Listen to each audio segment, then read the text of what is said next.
What's up, everybody? So it's been a few months since I uploaded anything to the channel. I've already been doing some work on this tank. You can see I got some sandpaper and stuff out, but so previously I sanded this thing down a good bit, did a little bit of Bondo work in some spots where there was dents and stuff. There's a little bit more fine detail Bondo work that I need to do on this, some sanding and stuff. I got some low spots and high spots in a few places that I need to work out of it.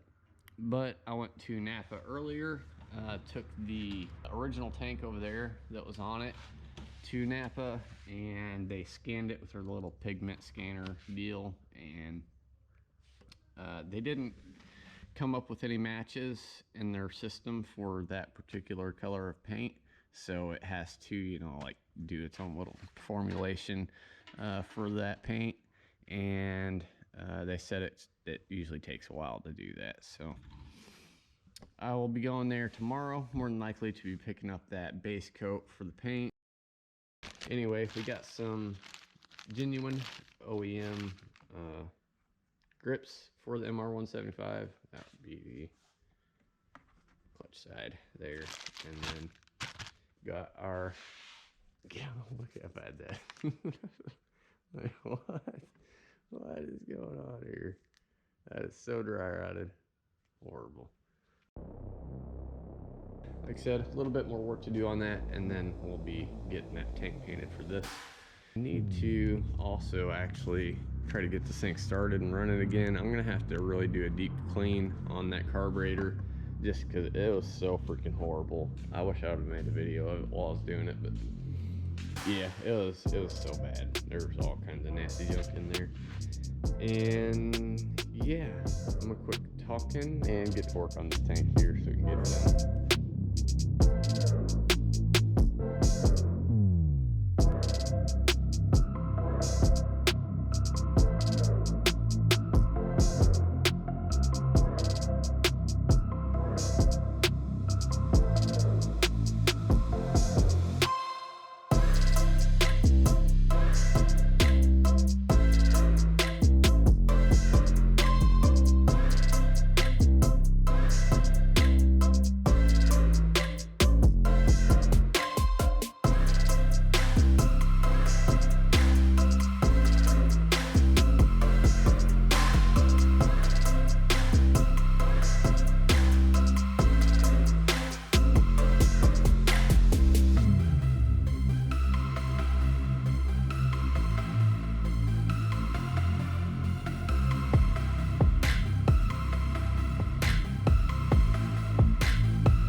Yeah, so it's looking really good. I've walked around it a couple times now.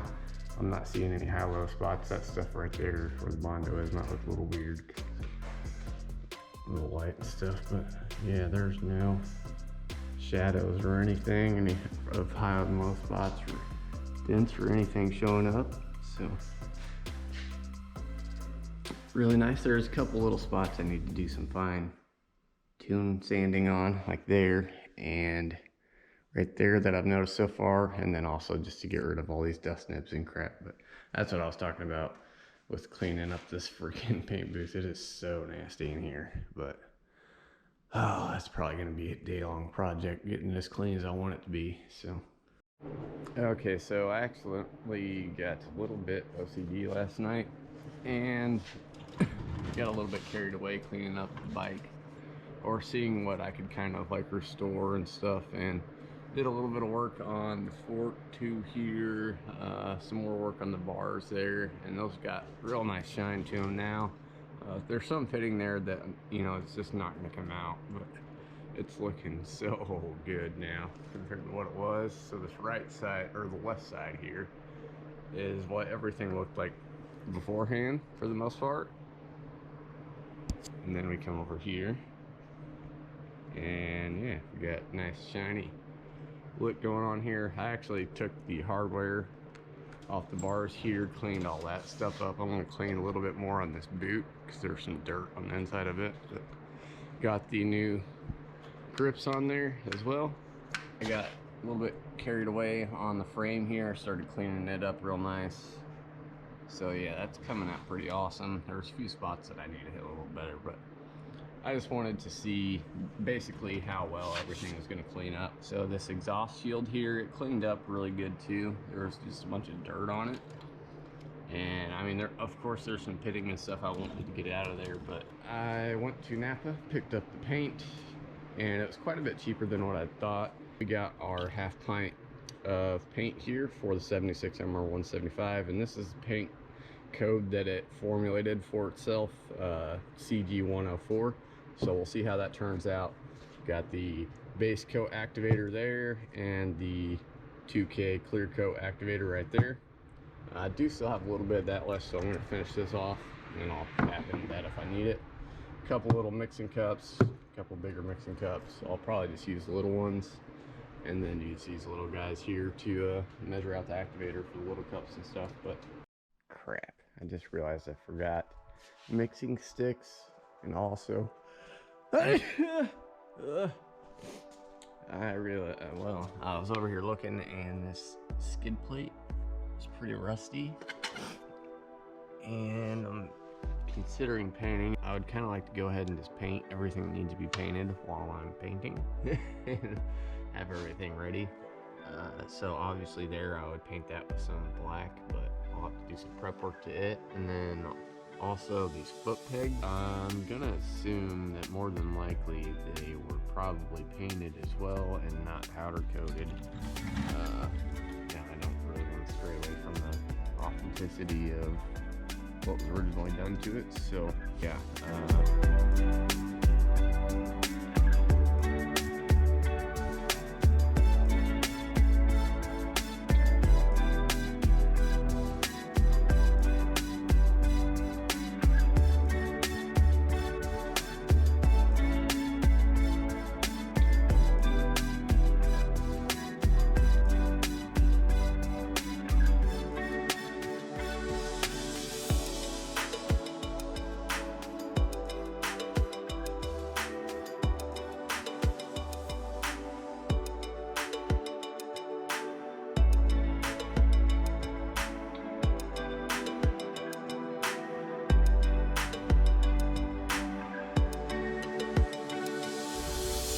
Well, I had some gunk in my gun and it got in the paint, and my gun just was not spraying right at first because all that gunk in there just was not flowing any kind of fluid out of it. But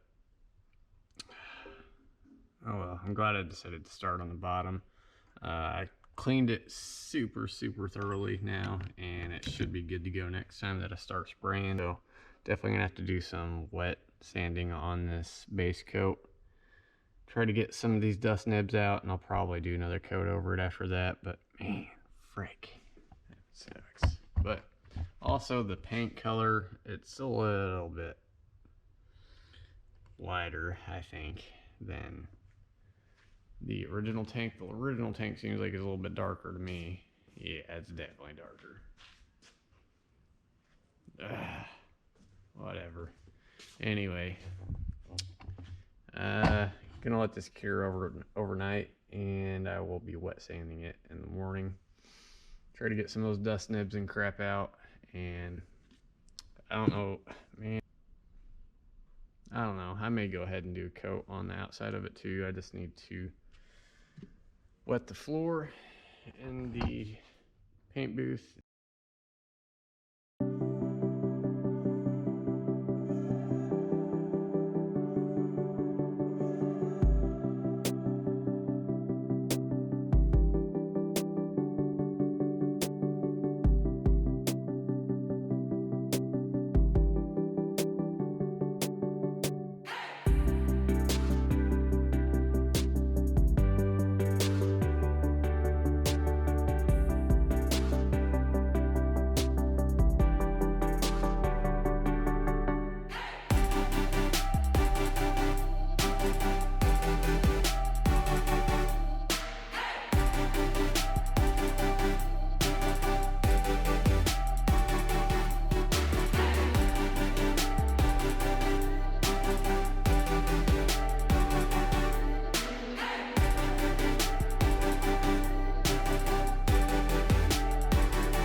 All right, so round number 2 with the MR175's tank, and I've got the paint mixed up now.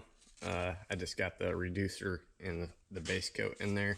I'm gonna wait to throw the activator in there until I'm ready, but going to wipe down the tank one last time. It's good to go to paint again. I believe I got all of the little bitty fine scratches and stuff out of these base coats here. There was a pretty bad dust neb there, so I got it back down to primer now, but that'll be okay. Gun, the new one, seems to be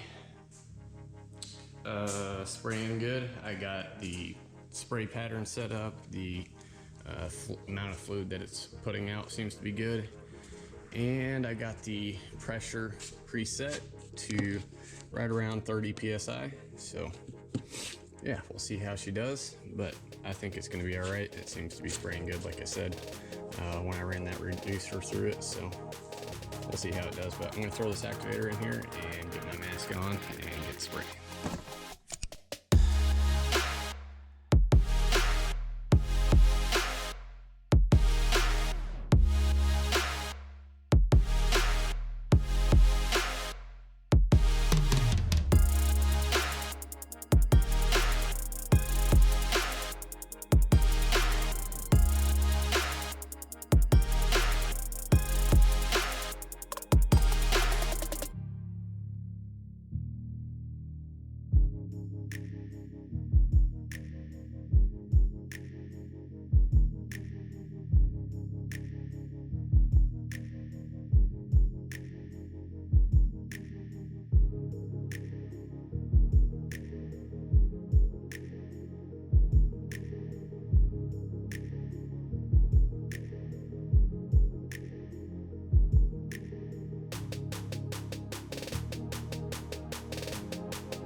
So yeah, it is looking pretty freaking good. Got some pretty good depth of image already here in the reflection. And I mean, there is some orange peel, but nothing some clear coat sanding can't take care of. But yeah, some little dust nibs and stuff. Of course, kind of just the theme of this paint job, but I'm not seeing any signs of dings or dents that I missed, or any kind of imperfections so far, aside from the dust nibs. There we have it. The tank is all done for the most part. Also polished the hardware that came for yeah, I can't talk right now. So yeah, I also polished up the hardware, as you can see there. So we still got some more things to do. My dad and I were looking at these plastic levers and we're like, no, that's not, no, it just looks bad. So we're gonna end up getting some metal clutch and brake levers, and then we've got those fork tubes over there. We'll be putting those guys on. Either that or the chain will be next, after, you know, getting all that stuff painted and finished and put back on here. But yeah, also I went ahead and put peg on this side that I painted. I mean, it's kind of a glossy black, but it's a little bit flat compared to the frame and stuff, so I am going to be clear cutting those. But you see I put the old spring on there, and it looks kind of bad right next to that new freshly painted peg. But anyway, we're also going to be taking the exhaust off of this thing. I have to get my impact driver, and hopefully I still have all the bits for it and stuff, so that I can try to get these screws out for the heat shield. Then we'll be prepping the expansion chamber for paint as well. But yeah, those are the plans as of right now, and let's get back to work.